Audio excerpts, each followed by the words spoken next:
நான் போன வீடியோவில் சொன்ன மாதிரி 2 கண்கள் பறிக்கப்பட வேண்டும், ஆண்மைத்தன்மை நீக்கப்பட வேண்டும்னு சொன்னேன். நீக்கப்பட நம்மளே பண்ணுறோம். அரசாங்கத்தினுடைய சட்ட திருத்தம் அதை சொல்லும். அரசியலமைப்பு நீ எல்லாருக்கும் உரிமை எல்லாம் தான் இருக்குது.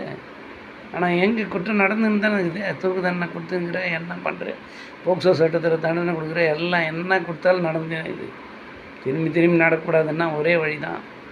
அவருடைய 2 கண்கள் யாராக இருந்தாலும் பறிக்கப்பட வேண்டும். எத்தனை கும்பலாக இருந்தாலும் கூட்டுப்பாளையில் அத்தனை பேர்களுடைய கண்களும் பறிக்கப்பட வேண்டும். அத்தனை பேர்களுடைய ஆண்மைத்தன்மை நீக்கப்பட வேண்டும். இந்த கண்களை அரசாங்கம் கண்கள் இல்லாதவங்களுக்கு ஒரு நல்ல வயதுக்கு வந்தவங்க, குழந்தையா இருந்தால் தூக்கி போயிடுவாங்க, பெரியவங்களா இருந்தால் அவங்க வீட்டில் கிடப்பாங்க. நடுத்தர வயது நல்லா அந்த மாதிரி ஆளுங்களுக்கு அந்த கண்களை யார் சூட்டபுளாக இருக்காங்க அவங்களுக்கு கொடுக்கலாம்.